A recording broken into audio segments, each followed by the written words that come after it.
What's up YouTube, Dylan here with FitGoAI, and today we've got 5 exercises that's going to get you Boulder shoulders for summer 2024. First of all, if you're new to the channel, we are FitGoAI. We are a fully immersive community that loves to help people crush their fitness goals and get to where they want to be with their health and wellness. So if that's you, if we are somebody that can give you a resource and a means to make this happen, please give us a follow. We'd love helping new people crush their goals and get to where they want to be.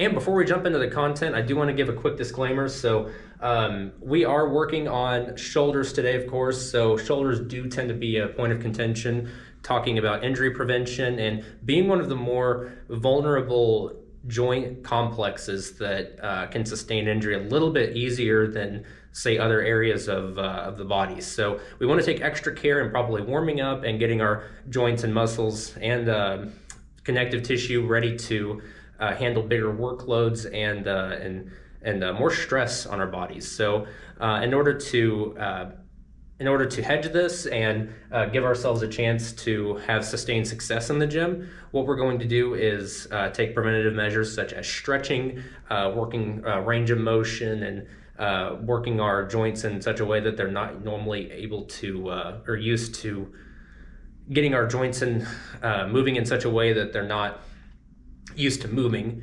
So there's going to be some growing pains to this, but the longer we work at it and the more we work at it, we're going to have better range of motion, better flexibility, and better joint and ligament strength over time. We can also curb the risk for injury by using resistance bands. So these provide a nice, easy way, sometimes a means of a warm-up before actually hitting like a loaded set with weight. So these can be great ways to progressively warm ourselves up. And then, of course, moving on to light loads and starting slow, right? We don't want to go put more on our bodies than, or put the whole workload on our shoulders whenever we haven't even had a chance to get our muscles warmed up and properly ready. So the last thing we're going to mention here is we really want to, I said no ego lifting. This really just goes in with not overloading ourselves to the point that it's dangerous. We want to have sustained week in, week out success in the gym and be able to consistently stay on track for our goals. So the less we try to overload ourselves, the more we're going to set ourselves up for success. All right, with that being said, let's get on to the workouts. So first off here, this should come as no surprise, barbell press. This is one of the foundational bread and butter exercises for any kind of a shoulder routine. So we're gonna get 4 sets of 10. That's gonna be basically our warm up. So we can do that with a lighter load, and then 8, 6, and 6, that is going to be our work sets. So we're gonna wanna have something that's a little bit more challenging on that. Not too heavy, something we can still rep out, but nonetheless, something we can, that's going to give us a pretty good workload and workout and make us feel like we had a good workout. Moving on, we've got 3-angle delt cable pulls. So we'll showcase the exact form of this in the gym, but really we're going to be hitting on the front, the medial, and the rear portions of the deltoid muscles. So we can accentuate this in a few different ways with body positioning. So we'll showcase that in the video that follows after the instructional. But what we can do here is 3 sets of 8 per angle. So 8 per side per angle, or 3 sets of 8 per side per angle. And we're going to go up front, middle, and of course to the rear. So we're going to get a nice comprehensive workout from all angles. Next, we're moving on here to straight arm exercises. So these are going to be complementing our bigger exercises with a little bit of strengthening and conditioning to our ligaments and connective tissues. So straight arm scapular exercises are a great way to add a supporting role to the small muscles that make up the bigger picture. So we'll showcase a few different examples of this in the gym and show a few different ways on how this can be accomplished. But definitely a big thing you want to incorporate in your exercises is not forgetting about something we would call the corrective exercises. Again, hitting on some of these smaller muscles that ultimately end up playing true to the old adage, you're only as strong as your weakest link.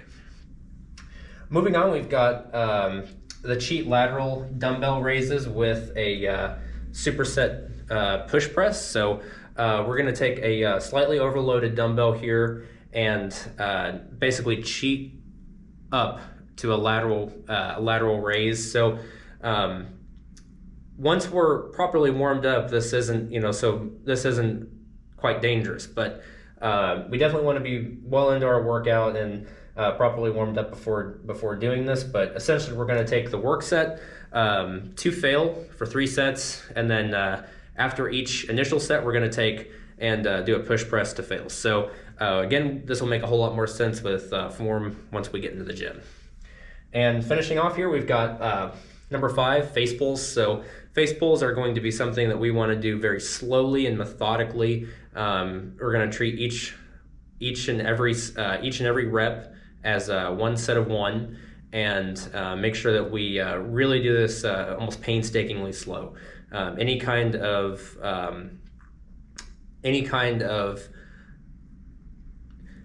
conditioning that we can do to some of these smaller muscles are going to play a pivotal role in helping us continue to grow and have sustained success in the future. Next, let's see how this shakes up in the gym.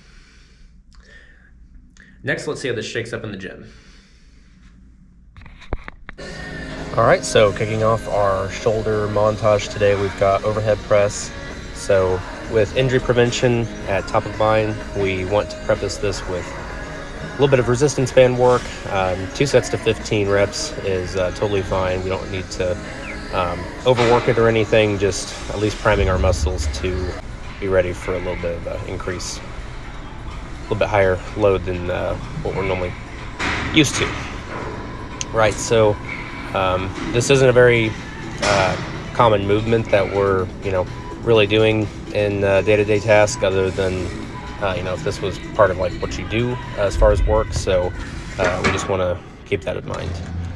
Moving on, we've got our cable raises. So we're going to hit front, medial, and rear portions of the delt, but I like to hit these in like a bicep 21 fashion. So not quite the same movement, but as far as like the half reps, but more so in rep progression. So we're going to hit 7 on the front, 7 in the medial, and 7 on the rear portion of the delt, and keep it pretty simple. So you're going to hit that. You're going to hit each muscle group a total of 3 times per arm. And right here, of course, you see me working the rear portion of the delt. So maybe a better way to do this. This was just an easy way to do it with one machine, but the rear delts are something that can actually be worth their weight in gold as far as hitting. A little goes a long way. Moving on, we've got our straight arm scapular exercises. So again, doing a little bit of work here in this area will play a supporting role in being able to lift heavier with lower injury risk. So that's always good. We want to strengthen the weakest link because it's ultimately the weakest links that's going to lead to injury. And then we've got our dumbbell lateral cheat raise. So I say cheat because we're cheating on the form just a little bit here to achieve a little bit bigger movement. So you can go a little bit heavy here. The goal is a little bit of an overload, but we don't need to be ridiculous here. This is about a 50-pound dumbbell, so heavy but not insane. And we're going to cap this off with face pulls. So face pulls are a fantastic way to cap off a upper body shoulder workout day. Face pulls are a good way to slow and methodically work some of the small muscles in the traps and along the spine. So Going slow and steady, like I said, is definitely the big takeaway. Treat it as a rep of 1. Thanks for watching. Please subscribe and like our channel.